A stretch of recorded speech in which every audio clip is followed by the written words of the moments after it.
有趣嘅，即係佢好多嗰啲細節都好接近嗰啲真實嘅人生，即係令我明白到都要努力追求夢想，要有一個目標先可以前進。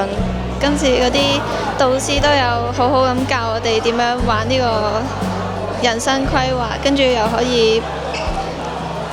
發掘到好多唔同嘅職業，可以令我嘅出路更多。呢次嘅體驗我覺得非常之好。我覺得呢個活動好接近我哋嘅生活啦，然之後可以幫助到我哋之後嘅工作發展或者其他嘅夢想。